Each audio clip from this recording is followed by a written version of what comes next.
what's up? Here we go. The very first episode of Designed Today. I am excited to finally get this opportunity to sit down and start recording. Designed Today is intended to be kind of a content series gathering the information and documenting the information that I've learned on my way, as well as getting the kind of tidbits and knowledge that I've learned from some influential people and kind of documenting it all in one place. Design Today is going to be bringing together design and business, marketing, advertising, kind of the whole startup and entrepreneurial spirit. And it's something I'm really passionate about. So I wanted to get this recorded and I wanted to get it started. For those of you who don't know me, maybe you stumbled across this as you were exploring. I would venture to guess that if you're listening to the first episode, you're probably a friend of mine, either professionally or from school. I'm glad you're taking a moment to listen to this. But if you did happen to stumble upon this, let me give you a little bit of a background on myself. My name, I'm Dylan Winspear. I'm the designer behind Winspear Designs. Go figure, right? The one-man band show that is working kind of on the side to bring together that design and marketing and branding all into kind of one place. I have been doing this for about 6 years now. And I want to give you a little bit of a background of how it all got started. I just so happened to stumble into design. 6 years ago or so, maybe 7 now, I was in school to be a business major. I had an emphasis in consumer behavior and marketing. I was working at my very first startup that I was a part of called Get Found First. It was an internet marketing agency.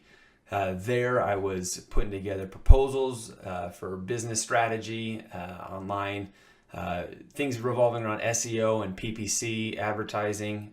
We were doing things with landing page optimization, and that's kind of where I was getting my feet wet in what is a little bit of internet marketing. I really enjoyed it. It was my first experience at a job in which I didn't mind going to. So as the story goes, I was, feet wet in this internet marketing stuff, and it became rather apparent to me early on that it didn't matter how well we were putting together some of these strategies or these write-ups. They just weren't going to work at some point. A lot of that had to come back to the fact that, sure, we're driving traffic to your website or we're doing pay-per-click advertising. It goes back to your landing page, but the truth of the matter is a lot of these people that we were working with, their website sucked, or their landing pages sucked, or their branding in general just sucked. It didn't matter what kind of traffic we drove to it. It wasn't going to work. It was at that point in time where our startup started to dabble a little bit more into the design world so that we could blend both the strategy and the design together to build something that was going to work and end up being ROI positive. So from there, it was kind of out of necessity that somebody needed to pick up the design slack. And, I've always been interested in design. I always had kind of this design passion or outlet that I was expressing. I put that hat on, and I wanted to start learning a little bit more about branding and what it was to try and blend these two worlds of marketing and design. After I started getting my feet wet a little bit more in what was design at this internet marketing agency, I took it upon myself to get back into school and to put a new emphasis on design.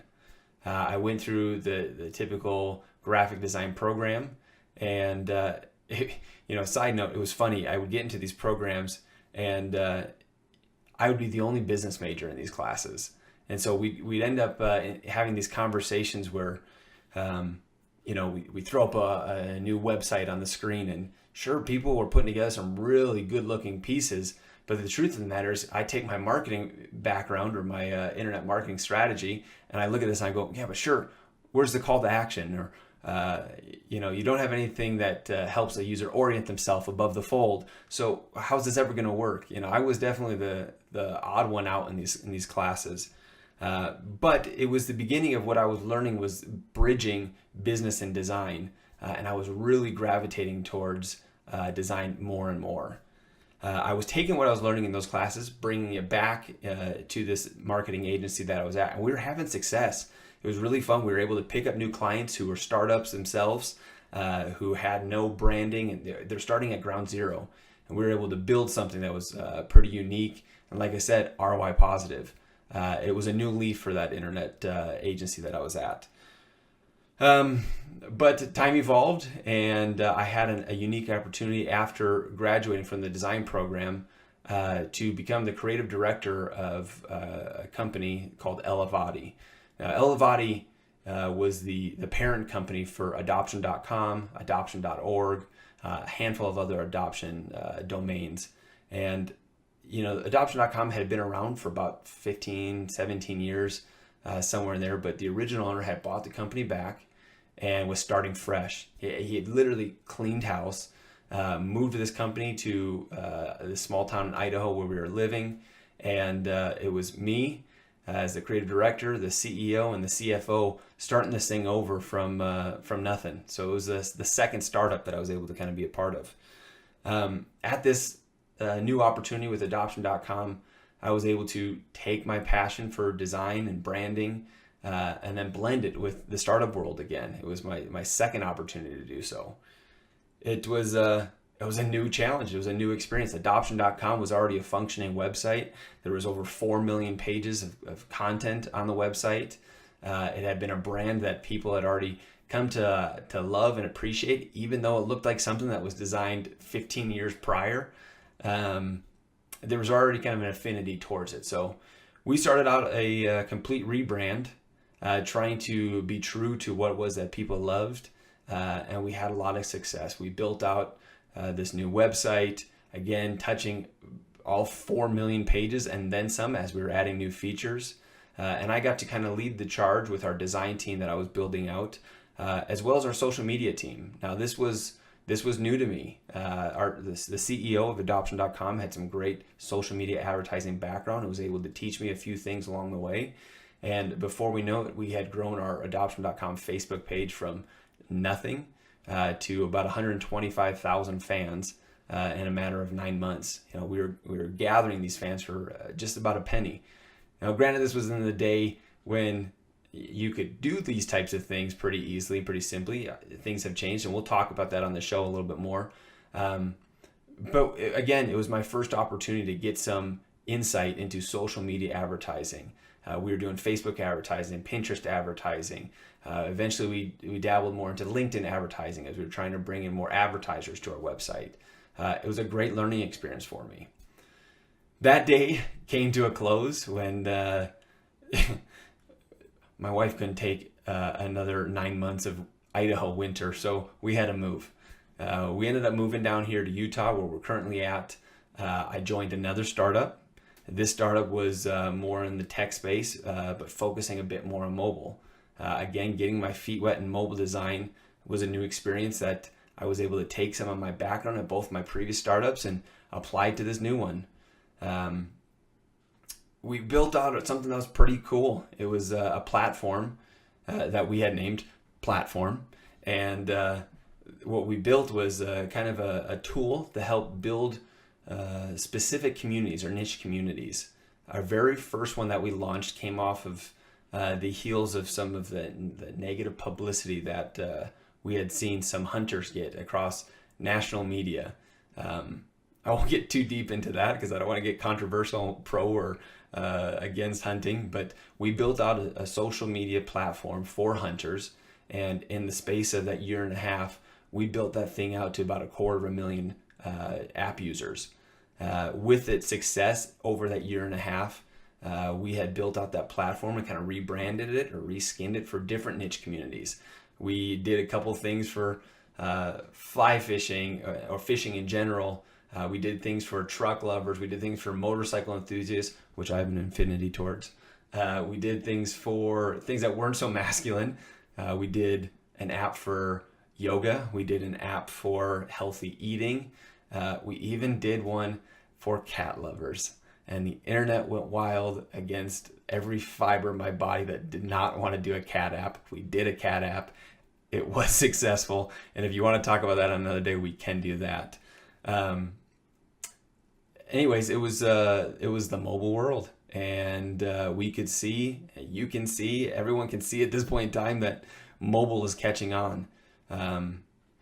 As that startup continued to build, I continued to learn. I refined my design process. I refined my skill set with internet advertising and marketing, with the dozen apps that we had put on the App Store. I had refined a skill set with branding, and it really let me just to kind of flex my muscles as far as blending the world of business and design. And I loved it. Again, I still love it. As startups go, doors closed unexpectedly, but it is what it is. It actually ended up working for the better. I found myself where I'm currently employed with a company called Domo, where I've been kind of given the responsibility of leading out our design team for mobile. I design our iOS and our Android app, bringing what we have on the web to function inside of the iOS and Android platforms. I don't get to do as much with the marketing and advertising at Domo anymore, but as the years have gone by, I have been able to exercise that outlet via my freelance company, Windspear Designs. And that's where you're probably finding this. Windspear Designs is where I'm able to continue to help startups, continue to help new companies who are wanting to increase their social media reach or refine their brand, or maybe they're just starting from scratch and we're going through the basics of identifying the beginning of the brand. And here we are today. I really enjoy what I do. I really enjoy blending design and marketing. And over the course of this podcast, I want to bring in a couple people who have been influential in my life, who have been kind of mentors, if you will, and teaching me some things along the way. I'll bring in a couple friends who've had similar experiences, who are getting to try new things, and we'll try and gain some insights together from them. Like I said, this is it. Welcome to Design Today. Please subscribe, follow along, and stay tuned for the next episode. On that note, my very first guest who I'll be having on the show is going to be my older brother. He's been a graphic designer for 20 plus years, and recently moving to Utah, he's been able to redefine himself as a designer and land a job kind of in this creative field. But it was a process, and I think there's a few things that we can learn about it, and I'm excited to bring him in, interview him, and gain some of those insights and document it. So stay tuned. That's going to be our next episode.